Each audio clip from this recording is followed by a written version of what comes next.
Yo guys, how you doing? So welcome back to the YouTube channel. Today we've got the little broski on. This is Adam. You've obviously probably seen him before. If not, here he is, the big dog. He's saying made an appearance finally. That's it. Been called up. Got the VIPs in today. So today, guys, I wanted to do a bit more of like a real video, you know, because we're gonna title it like the dark side of bodybuilding, because bodybuilding is essentially very much about how we look, our visuals, how we feel, all that kind of stuff, but it does come at a bit of a price, and there's always, you know, for every positive there's always a negative, so there's always bad things that go on as well as good things, but obviously a lot of these things get swept under the mat, especially in bodybuilding. So what we wanted to do is just talk about a couple of those things and just show you that it is real life, because a lot of you guys will go through these things and not, you know, and wonder why, like some of the top guys and the pros and that, why don't they go through this stuff? Well, let me tell you, they do. We all do. So there's a couple of things we wanted to I've written some things down here, by the way, my laptop. A couple of things we want to talk about. So different like physical aspects, from mental health aspects, social media. So the first one I wanted to jump in at, obviously, probably number one is obviously gear usage, steroids, all those kind of things. Obviously, it's very much a taboo subject. Would you agree? Absolutely, yeah. Absolutely. Yeah, it's like people don't tend to talk about it publicly too much. You know, for certain reasons, like within social media, in the news, it's portrayed as a very negative thing. However, obviously, when used correctly, when you're getting your bloods done, it can be done at much, I don't want to say healthily, but at more safer measures for sure. So to start off with, from like a physical standpoint, steroids, like one thing, you know, the dark side is a lot of, especially younger guys and less experienced guys, they will think that you need to take loads and loads and loads and the highest amount of milligrams of gear, you know, to get to the results that some of these pros get to. And don't get me wrong, the more advanced you get, the more, of course, you need to take. Would you say that's true, Ad? Absolutely, and I'd probably say more the fact that a lot of the young people who haven't started don't understand like the meaning behind the milligrams. So in their eyes, it's just a number, where you know, they don't actually really understand what that means or what that does to them. I mean, I get a lot of clients come to me and I'll ask them, you know, I was asking them what their history of drug use is, and a lot of times I'll say, you know, I've done 2 mil of this and 2 mil of that, and like they don't understand that 2 mil could mean, you know, that could mean 600 milligrams or something, or it could mean 200 milligrams or something, it could mean 100 milligrams or something, which is obviously a high difference in strength. So, you know, it's understanding the kind of different strengths of different compounds of different steroids. That's one of the main things. So, some of the physical things that can happen, you can get acne, you can get male balding, you can get anxiety. People can, you know, been reported to get high levels of anger and things like that. All this stuff is true. It can, of course, be managed, but when not managed, it can get out of control. You've obviously had some experience with bad skin and acne. Do you want to touch on that? I mean, I always, as a younger person, before I started doing steroids, had problems with my skin anyway, so acne I was prone to it. So obviously, the gear then excelled that, and there's not really much you can do with it, because if you're kind of prone to it, you're going to get it. And what a lot of people don't realise is acne is almost a disease. Once you've got it, and it doesn't go away easily. So, you know, for me, that was a massive setback, and still is at times. You know, I could have the best body or be in the best shape of my life, but there'd be times where I don't want to take my t-shirt off, or I won't want to wear a vest in the gym, purely because actually all I think about in my head is people are going, I'm going to look at his shoulders or look at his back. And yeah, that kind of overpowers the reason why I do bodybuilding. So anybody who's out there who's experienced that, like, I feel you, I get it, I understand, and it isn't an easy thing to sort of deal with. But again, like Joe said, there are ways of dealing with that. There are medications you can go on, you can see skin specialists, there's lots of things you can do to try and combat it as best you can. And a healthy diet, lots of hydration, you know, all these little things help. And again, a lot of those things are neglected. That obviously advanced with a lot of steroids that you don't know what you're taking, or you know, controlled doses can then extremely excel it and make it even worse. So you know, it's all about prioritizing what you want to do, and if you want to obviously take steroids, and if you know you're prone to acne as well, then just know that that could be a common side effect that may affect you. 100%, and it's important to understand as well, that it could be brought on worse by your cycle stack design, by the gear and the types of drugs that you take. So it's important to know that certain drugs may make you get worse acne or that kind of thing. So it's important to realize which ones do that to you. Maybe don't use them, or use them at very lower doses so that you're not getting it. But that's all stuff that you can look into, of course, down the line.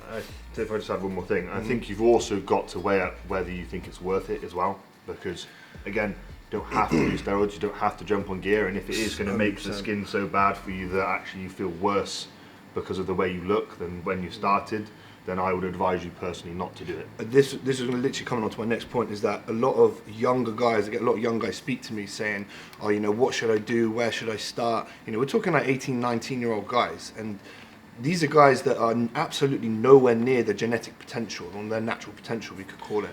We all have a ceiling of which we can probably push to, and that is so far ahead of when most people start to take gear. I know it was when I did. I was only 21 when I first started, and I could definitely have pushed on more naturally, 100%. But via pressures in the gym and people in the gym, it was the route that I chose to take at the time, being relatively uneducated. But nowadays, with social media, different coaches about, educational platforms, it's really important to understand that once you jump into the realms of taking gear, you can't really come out, you can't just come out of it. You know, you're starting to play with your hormones and all these other types of things which are really, you know, important.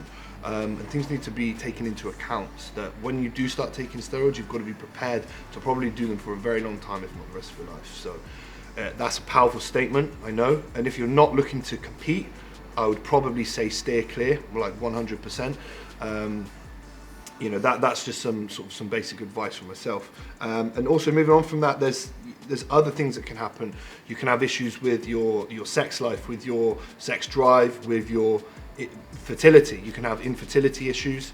Again, obviously this comes down to how much you take, how often you take it, whether you're having fertility tests, blood tests, and staying on top of your health. Again, these things, I don't want to say can be avoided 100% because nothing is certain, but you can mitigate some of these risks by being, you know, making appropriate decisions and understanding what you're doing. And if you don't understand what you're doing, either don't do it, or hire somebody that knows what they're doing to help you make these appropriate decisions, you know? I think you've also got to understand that it is a drug, and like other drugs that people, for example, take on upon a weekend, class A's and stuff like that, you know, in a sense, it's going to make you feel good, and you're going to feel high at some point, you're going to feel amazing about yourself. But like everything that has a high, there is also a low.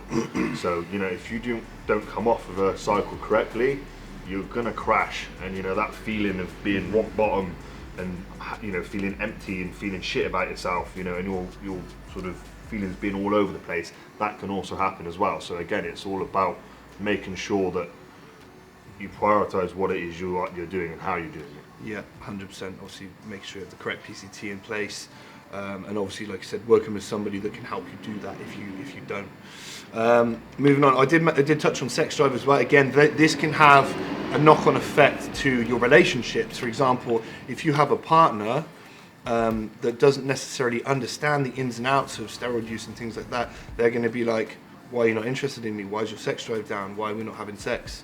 And they're going to start to take that personally. These are all factors that you need to take into consideration. This shit does happen. We all been there, trust me. So like moving on from some of those other physical standpoints, and I'm sure there are others as well, but these are just some that we're touching on. Moving into the kind of mental health side of things, again, probably even more so important. This leads me into body dysmorphia. Probably most bodybuilders and people that go to the gym, and this isn't even, this is natural guys as well, this isn't just enhanced guys. You know, you've been there before, haven't you? Absolutely, yeah. I mean, I've always been, you know, the skinny person, or I was when I was younger, and that always kind of sticks with me. Now obviously I'm not really the skinny person anymore, but still have that feeling in my head, you know, that I could be in the height of my off season and go into the gym and have a mad pump, and then I could come back and look at myself an hour later and be like, I look small, I look skinny, and I don't like the way I look. But that is body dysmorphia down to an absolute key. And well, with bodybuilding, we're always looking for visual improvements and to be better, right? And so we're always comparing ourselves to ourselves, but also to others. And it's actually kind of like a pretty unhealthy way to do things. It is part and parcel of it, and if you can control that, then sweet. But a lot of people can't. and they start to compare themselves to others, and they always think negatively, even if they're actually making progress themselves. So you need to focus on solely, how is your progress getting on? Are you progressing? Look at yourself 4 weeks ago, 4 months ago, last year. Have you made progress from there? Are you getting stronger? You know, look at your logbook, you're getting stronger over time. If you're always just looking at other people, you may think, oh, I'm shit, I'm not doing well. But you know, these guys may be doing different protocols, all sorts of different stuff. So they may have different genetics, but they will have different genetics. So it's really important to not just always compare yourself to others, because body dysmorphia is a thing. It is something that you will go through, no doubt. I'm not going to say that you won't, because everybody's been there. We all do it at some point. And we all think at some way along the road that we're not good enough. And it's not a healthy place to be. So if you have been there, you know, obviously try to get yourself out of there as quick as you can. Another thing I put here as well, bodybuilding can very much take over people's lives, and I've seen this many times, like to the extent that, you know, they start to push away family members, friends. And don't get me wrong, towards the latter stages of a comp prep, you know, a lot of people are going to get like that somewhat, but it's about explaining to your family and friends what it is that you're doing. It's not going to be forever, but you know, I've seen it to the point where people take it too far, and they almost really get rid of everything and stop living a life outside of bodybuilding. And some people, that's absolutely fine.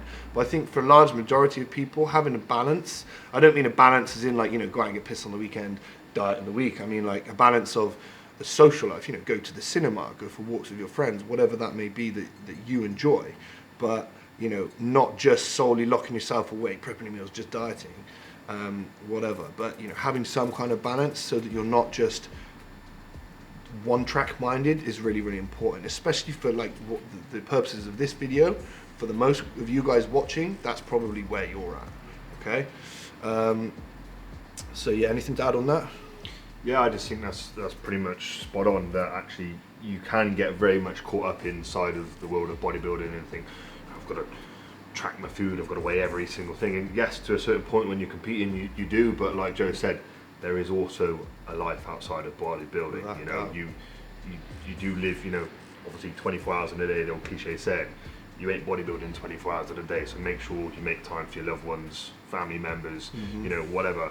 And other stuff that's at times going to take your mind away, because if you're solely concentrating on bodybuilding all the time, that again is going to bring on things like body dysmorphia.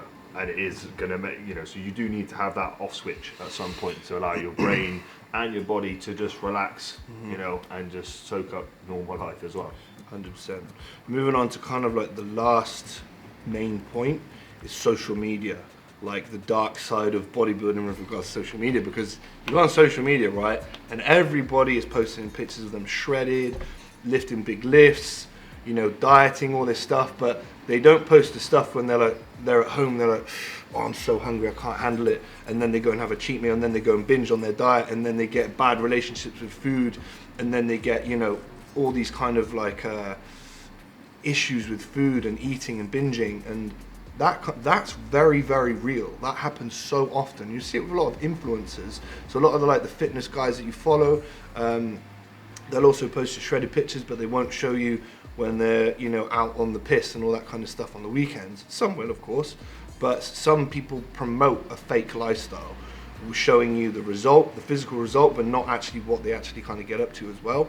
So it's really important not just to take social media with a pinch of salt, not to dive in too deep, you know? Absolutely. I mean, there's so many accounts out there that, you know, if you looked at from say January to December, it looks like they're on a 12-month holiday, or they're, you know, just constantly in good shape. But let me tell you, you know, there's probably a select few that are shredded all year round. Obviously some people's jobs are to be in that sort of shape, but you've got to remember, these influencers, you know, they go on holiday probably 3-4 times a year, and they'll have photographers, they'll have, you know, people that are going to take pictures for them, and then they've got a backlog of stuff to post all year round. It's not even just influence as well, like just straight up, like because obviously we're talking bodybuilding here. You know, bodybuilders do the same thing, but what I meant was more, you know, everyone promoting positivity, which is great, but you don't see the shit that goes on behind closed doors. You see it behind your own closed door, and you think, oh, why is this only happening to me? Trust me, it's happening to a lot of other people as well. A lot of people struggle mentally. Extreme dieting can cause bad relationships with food, as I said. So all these things need to be taken into account. Like the dark side of bodybuilding is true, it's real, and it is apparent with all of us. So don't feel bad when you come across any of these things, because I guarantee you 99.9% of everybody else is either going through it or being through it somewhere along the road. So, you know, we're going to wrap that up there, guys. I mean, I think we covered quite a lot. We've covered drugs, we've covered mental health, we've covered the physical side of things, we've covered social media. I'm sure there's lots of other points as well that we haven't covered. And if you can think of anything, please comment below in the comments box, and obviously we can have a chat and continue this on there. But I want to say cheers for Radzi for coming on. I appreciate it, bro. No worries. And as always, guys, if you enjoyed that, please like, comment, subscribe. Make sure you subscribe to the channel, because that really helps me grow it, and obviously helps me to bring you more sort of educational and good bodybuilding content. Anyway, guys, take it easy. Peace out. See you in the next one.